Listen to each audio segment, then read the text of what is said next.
Hello to all everybody. Next topic हम जगत fungi शुरू करते हैं। हिंदी में हम इन्हें कवक भी कहते हैं, आप सभी जानते हैं। ये परपोसी जीवों में सम्मिलित किए जाते हैं। जो फंजाई है वो परपोसी होंगे, विशेष रूप से मृतोपजीवी हम बोलेंगे, सेप्रोफाइटिक होते हैं। रोटी या संतरे में जो सड़ांध आती है, रोटी जो सड़ जाती है, संतरे में जो सड़ांध आएगी वो भी फंजाई के कारण ही आती है। मशरूम जिसे हम छत्रक कहते हैं, कुकुरमुत्ता जिसे हम टोड स्टूल कहते हैं, ये भी फंजाई के एग्जाम्पल है। बिल्कुल आप ये छोटे छोटे जो एग्जाम्पल यहाँ पर मैंने लिखे हैं आप अपने दिमाग में बिठाते हुए चलिए। सरसों की पत्तियों पर हमें सफ़ेद रंग के धब्बे नज़र आते हैं, मस्टर्ड की लीव्स पर। ये परजीवी फंजाई एल्बुगो के कारण होते हैं। बिल्कुल एल्बुगो आप याद रखेंगे, इसकी वजह से सरसों की पत्ती के ऊपर सफ़ेद रंग के धब्बे हमें दिखाई देते हैं। एक कोशिकीय फंजाई जैसे यीस्ट, तो एक इम्पोर्टेंट प्रश्न यही से बनता है कि एक कोशिकीय फंजाई कौन सा है, तो यीस्ट है और इसका साइंटिफिक नेम सैक्रोमाइसिस सेरेविसी है। बिल्कुल आप याद रखेंगे। इसका प्रयोग डबल रोटी व बियर बनाने में किया जाता है। फिर से ये इंपॉर्टेंट प्रश्न है, यहाँ से कितनी बार आरपीसी एग्जामिनेशन में क्वेश्चन पूछा गया है। गेहूं में जो किट रोग होता है वो पक्सिनिया फंजाई की वजह से होता है। किट रोग का कारक पक्सिनिया कवक होता है। फिर से इंपॉर्टेंट है ये, आप सभी ये सब इंपॉर्टेंट पॉइंट याद रखेंगे। पेनिसिलियम प्रतिजैविक कवक पेनिसिलियम नोटेटम से प्राप्त होती है, जिसे सर्वप्रथम अलेक्जेंडर फ्लेमिंग ने खोजा था।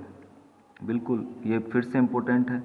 ये छोटे छोटे प्रश्न आप बिल्कुल याद करते हुए चलिए। फंजाई फिलामेंटस होती है, तंतुमय होती है, लेकिन यीस्ट जो एक कोशिक है वो इसका अपवाद है, क्योंकि यीस्ट फिलामेंटस नहीं होता है, वो एक कोशिक होता है। कवकों में लंबी पतली धागे की तरह की संरचनाएं होती है, जिन्हें कवक तंतु हम कहेंगे। इन तंतुओं का जाल कवक जाल या माइसिलियम कहा जाता है। बिल्कुल आप माइसिलियम भी याद रखेंगे, जिसे हम कवक जाल बोलेंगे। कुछ कवक तंतु सतत नलिकाकार होते हैं, ट्यूबुलर लाइक होते हैं, जिनमें बहुकेंद्रित कोशिका द्रव्य पाया जाता है।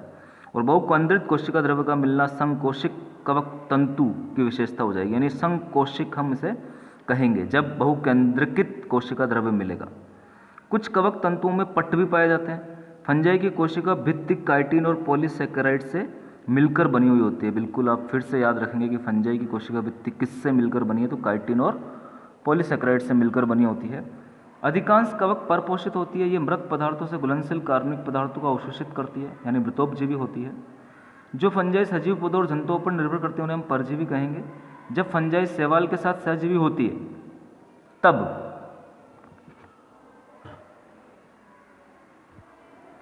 इसे लाइकेन कहेंगे, और जब फंजाई पादपों की जड़ों के साथ सहजीवी होगी तब इसे माइकोराइजा या कवक मूल के नाम से हम जानेंगे। तो बिल्कुल आप ये पॉइंट भी याद रखेंगे कि लाइकेन किस प्रकार से बनते हैं और माइकोराइजा क्या है। फंजाई में जनन कायिक खंडन, विखंडन और मुकुलन की विधि के द्वारा होता है। जनन की जो विधियां हैं फंजाई में वो आपको देखनी है। अलैंगिक जनन बीजाणु, जिसे हम कोनिडिया कहते हैं, अलैंगिक बीजाणु को हम कोनिडिया यहाँ पर कहेंगे, अथवा धानी बीजाणु अथवा चल बीजाणु द्वारा होता है। तो ये सब आप ध्यान रखेंगे, ये सब अलैंगिक जनन के साधन है। यहाँ पे चल बीजाणु भी आपको मिल सकते हैं, धानी बीजाणु भी मिल सकते हैं। लैंगिक जनन निषिक्तांड या ऊस्पोरा, एस्कस बीजाणु और बेसिडियम बीजाणु द्वारा होता है। लैंगिक जनन के जो साधन है निषिक्तांड या ऊस्पोर, एस्कस बीजाणु और बेसिडियम बीजाणु द्वारा होता है। आगे हम एस्कस बीजाणु और बेसिडियम बीजाणु भी देखने वाले हैं। विभिन्न बीजाणु सुस्पष्ट संरचनाओं में उत्पन्न होते हैं, जिन्हें फलनकाय कहते हैं। ये जो बीजाणु है ये फ्रूटिंग बॉडीज या फलनकाय नामक संरचनाओं में विकसित होते हैं या बनते हैं। फंजाई का अध्ययन माइकोलॉजी कहलाता है। फंजाई के लैंगिक चक्र में 3 स्टेप्स पाई जाती है। फिर से ये इंपॉर्टेंट है, यहाँ पर 2 चल अथवा अचल युग्मकों के प्रोटोप्लाज्म का संलयन होना प्लाज्मोगेमी कहलाता है, यानी 2 बीजाणु आपस में फ्यूज हो जाएंगे, 2 युग्मक आपस में फ्यूज हो जाएंगे, उसे हम प्लाज्मोगेमी कहेंगे। 2 केंद्रकों का संलयन कैरियोगेमी कहा जाएगा। सेकंड, युग्मरज में अर्धसूत्रीय विभाजन के कारण अगुणित बीजाणु बनना। और तीसरा जो स्टेप होता है यहाँ पर, जो जाइगोट बना है उसमें मियोसिस होता है या अर्धसूत्रीय विभाजन होता है, जिसके फलस्वरूप अगुणित बीजाणुओं का यहाँ पर निर्माण होता है। तो ये 3 स्टेप्स आप याद रखेंगे जो कि फंजाई के लैंगिक चक्र में हमें दिखाई देगी, प्लाज्मोगेमी, कैरियोगेमी और युग्मरज में मियोसिस का होना। लैंगिक जनन में संयोज्य संगम के दौरान दो अगुणित कवक तंतु पास पास आते हैं और संलेत हो जाते हैं। यानी लैंगिक जनन जब हो रहा होता है तो दो अगुणित कवक तंतु, जो हैप्लॉइड कवक तंतु है, वो बिल्कुल पास पास आकर चिपक जाते हैं, संलेत हो जाते हैं। कुछ फंजाई में तुरंत डिप्लॉइड सेल बन जाती है या 2n अवस्था वाली कोशिका मिल जाती है हमें, लेकिन एस्कोमाइसिटीज में एक मध्यवर्ती द्विकेंद्रिक अवस्था n+n पाई जाएगी। बिल्कुल आप ये याद रखेंगे, एस्कोमाइसिटीज में n+1 अवस्था मिलेगी, n+n अवस्था। एक सेल में दो केंद्रक यहाँ पर बनते हैं। ऐसी परिस्थिति को हम डाइकैरियोन या केंद्रक युग्म अवस्था कहेंगे तथा इस अवस्था को द्विकेंद्रक प्रावस्था या डाइकैरियोफेज हम कहेंगे। इस परिस्थिति को हम डाइकैरियोन कहेंगे, केंद्रक युग्म कहेंगे और अवस्था को डाइकैरियोफेज या द्विकेंद्रक अवस्था कहेंगे। बाद में पैतृक न्यूक्लियस केंद्रक संलयित होते हैं। बाद में जो पैतृक केंद्रक है वो संलयित हो जाएंगे, मिल जाएंगे, वह सेल डिप्लॉइड हो जाती है। यानी n+n अवस्था आने के बाद ये 2n अवस्था बाद में आएगी, पहले n+n अवस्था आएगी एस्कोमाइसिटीज में। बिल्कुल आप याद रखेंगे, ये जो विशेषता है ये एस्कोमाइसिटीज की है। फंजाई फ्रूटिंग बॉडीज या फलनकाय बनाती है जिनमें न्यूनीकरण विभाजन या अर्धसूत्री विभाजन होता है, जिसके कारण अगुणित बीजाणु बनते हैं। जैसा कि मैंने ऊपर भी ये पॉइंट लिखा हुआ है कि फलनकाय में जो फ्रूटिंग बॉडीज है उनमें न्यूनीकरण विभाजन, मियोटिक डिवीजन होते हैं, अर्धसूत्री विभाजन होते हैं, जिसके कारण आपके अगुणित बीजाणु उत्पन्न होते हैं। आगे हम देखते हैं कि फंजाई के वर्गीकरण का आधार क्या है। तो कवक जाल की आकारिकी, बीजाणु व फलनकाय बनने की विधि, ये दोनों फंजाई के वर्गीकरण के आधार हैं। सबसे पहली क्लास हम फंजाई में देखते हैं फाइकोमाइसेटीज। जलीय आवासों, गली सड़ी लकड़ियों पर, नम सीलन भरे स्थानों पर, पौधों पर ये अविकल्पी परजीवी के रूप में पाए जाते हैं। अविकल्पी परजीवी से हमारा तात्पर्य है कि ये ऐसे परजीवी जिनके पास कोई दूसरा विकल्प नहीं है, इन आवासों में ही ये जीवित रहेंगे। कवक जाल अपटीय व बहुकेंद्रीकृत होता है। कवक जाल जो होता है अपटीय होता है, एसेप्टेड होता है और बहुकेंद्रीकृत होता है, सेंसाइटियम होता है। बिल्कुल आप याद रखेंगे, अपटीय व बहुकेंद्रीकृत कवक जाल फाइकोमाइसिटीज में पाया जाता है। अलैंगिक जनन चल व अचल बीजाणुओं के द्वारा होता है। ये बीजाणु धानी में अंतरजातीय उत्पन्न होते हैं। फिर से इंपॉर्टेंट चीज़ है कि जो अलैंगिक जनन चल व अचल बीजाणु के द्वारा हो रहा है, ये बीजाणु धानी में एंडोजेनियसली या अंतरजातीय रूप से उत्पन्न होते हैं। अंतर्जात का मतलब हो गया आंतरिक रूप से। दो युग्मकों के संलयन से युग्माणु बनते हैं। जब युग्मक आकारिकी में समान होते हैं तो इन्हें आइसोगेमस या समयुग्मकी हम कहेंगे, और जब आकारिकी में असमान होते हैं तो असमयुग्मकी या अनाइसोगेमस हम इन्हें बोलेंगे। Examples are very very important. First example आपका म्यूकर जो है वो फाइकोमाइसिटीज का मेंबर। राइजोपस, जिसे हम ब्रेड, मोल्ड या रोटी कवक कहते हैं, इस पर प्रश्न पूछा जाता है। एल्बुगो सरसों पर परजीवी है, जो हम देख चुके हैं कि सरसों की पत्तियों पर जो सफ़ेद धब्बे आते हैं वो एल्बुगो की वजह से आते हैं। तो म्यूकर, राइजोपस और एल्बुगो फाइकोमाइसिटीज के एग्जाम्पल्स हो जाएंगे। एग्जाम्पल से प्रश्न पूछे जाते हैं। सेकंड हम यहाँ पर क्लास देखते हैं एस्कोमाइसिटीज, और एस्कोमाइसिटीज को हम थैली फंजाई या सेक फंजाई के नाम से भी जानते हैं। एक कोशिकीय सदस्य यीस्ट भी इसी का मेंबर है। बहुकोशिकीय पेनिसिलियम आप याद रखेंगे, ये पशु विष्ठा पर उगती है मुख्य रूप से, इसलिए इन्हें हम कोप्रोफिलस या शमल रागी कवक भी बोलते हैं। पशु विष्ठा पर, गोबर पर लगने वाली फंजाई है, इसे हम कोप्रोफिलस फंजाई या शमल रागी फंजाई भी कहेंगे। कवक जाल शाखित और पटीय होता है। फिर से कवक जाल जो होता है यहाँ पर शाखित और पटीय पाया जाता है। इंपॉर्टेंट है शाखित और पटीय। अलैंगिक बीजाणु कोनिडिया होते हैं, जो विशिष्ट कवक जाल जैसे कोनिडियम धर कहते हैं पर बहिर्जात उत्पन्न होते हैं। यहाँ पर याद रखेंगे बहिर्जात उत्पन्न हो रहे हैं कोनिडिया, जबकि फाइकोमाइसिटीज में हमने अंतर्जातीय या एंडोजेनियसली बीजाणु धानी में बीजाणु का उत्पन्न होना देखा है।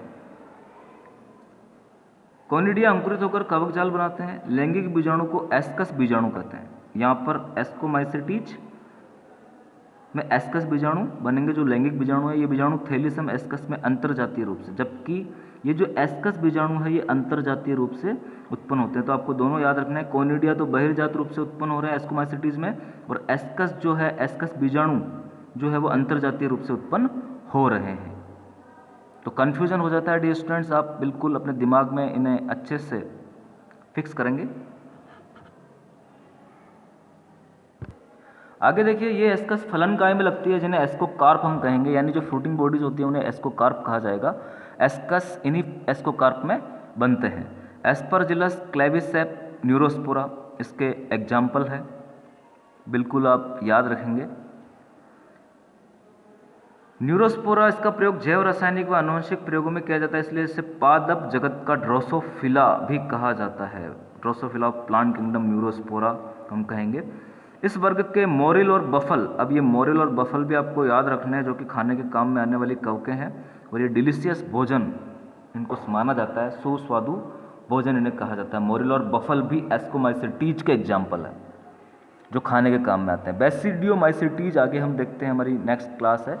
इनमें मशरूम आएंगे, इन्हें ब्रैकेट फंजाई या पफ बाल के रूप में भी जाना जाता है, आप याद रखेंगे, ब्रैकेट फंजाई या पफ बाल। ये किट तथा कंड रोग फैलाते हैं। कवक जाल शाखित और पटी होता है। कवक जाल बिल्कुल एस्कोमाइसेटीज के सिमिलर है। यहाँ पर अलैंगिक बीजाणु प्राय नहीं बनते हैं, तो याद रखेंगे बेसिडियोमाइसेटीज में अलैंगिक बीजाणु नहीं बनते हैं। कायिक जनन खंडन विधि के द्वारा होता है। इसमें लैंगिक अंगों का अभाव होता है, ये भी आप याद रखेंगे, लैंगिक अंग यहाँ पर अभावग्रस्त होते हैं। प्लाज्मोगेमी विभिन्न स्टेनों वाली दो कायिक कोशिकाओं के संलयन से होती है। इससे बनने वाली संरचना द्विकेंद्र की होती है, जिससे आगे बेसिडियम बनते हैं। तो बिल्कुल आप याद रखेंगे, बेसिडियम बेसिडियोमाइसेटीज में मिलेगा।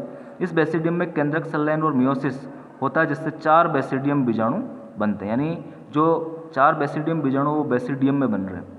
ये बीजाणु बेसिडियम पर बहिर्जात उत्पन्न होते हैं, यानी हमने एस्कस बीजाणु देखे हैं वो अंतरजातीय रूप से उत्पन्न हो रही है, लेकिन बेसिडियम बीजाणु जो है वो बहिर्जात एक्सोजेनियसली उत्पन्न होते हैं। बेसिडियम फलन काय में लगे रहते हैं, जिसे बेसिडियोकार्प बोलते हैं। जिस प्रकार से हमने एस्कोकार्प देखा है फलन काय के रूप में एस्कोमाइसेटीज में, उसी प्रकार से यहाँ पर बेसिडियोकार्प मिलेगा फलन काय के रूप में बेसिडियोमाइसेटीज में। एग्जाम्पल आपके हो जाएंगे एगेरिकस, मशरूम, अस्टिलागो, कंड, पक्सिनिया किट फंगस।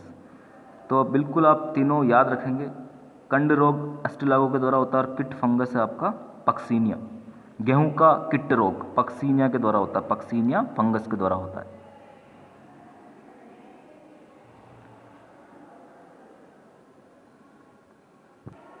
आगे हमारी चौथी क्लास है ड्यूटेरोमाइसेटीज। इन्हें फंजाई इम्परफेक्टाई या अपूर्ण कवक के नाम से भी जाना जाता है, फंजाई इम्परफेक्टाई, क्योंकि इनकी अलैंगिक कायिक प्रावस्था ही ज्ञात है, लैंगिक प्रावस्था ज्ञात नहीं है। जब इसकी लैंगिक प्रावस्था का पता चल जाता है तो इसे एस्कोमाइसेटीज या बेसिडियोमाइसेटीज में हम सम्मिलित कर लेंगे या लेते हैं। ये केवल अलैंगिक बीजाणुओं, जिन्हें कोनिडिया हम कहेंगे, से ही जनन करते हैं। कवक जाल इनका भी पटी और शाखित होता है, बिल्कुल हमने 3 क्लासों में पटी और शाखित देखा है, जबकि जो पहली क्लास है फाइकोमाइसेटीज, वहाँ पर हमने एसेप्टेट और बहुकेंद्रीकृत देखा है, तो वो बहुत इंपॉर्टेंट हो जाएगा, बिल्कुल आप याद रखेंगे, कवक जाल से प्रश्न पूछा जाता है। इसके अधिकांश सदस्य अपशिष्ट के अपघटक होते हैं और खनिज के चक्रण में सहायता करते हैं। अधिकांश सदस्य जो वेस्ट प्रोडक्ट्स हैं उनको डिकम्पोज करते हैं और खनिज के चक्रण में ये सहायता करते हैं। अल्टरनेरिया इसका एग्जाम्पल हो जाएगा, कोलिडोट्राइकम और ट्राइकोडर्मा, ये तीनों एग्जाम्पल जो है वो फंजाई इम्परफेक्टाई या ड्यूटेरोमाइसेटीज के हो जाएंगे। तो डियर स्टूडेंट्स, इस प्रकार से हमारा फंजाई जगत कंप्लीट हो जाता है, और मैं आशा करता हूँ कि आप लोगों को बिल्कुल फंजाई जगत समझ में आ गया होगा। आगे की क्लास में हम पादप जगत पढ़ने वाले हैं, तब तक के लिए आप सभी को बहुत बहुत धन्यवाद।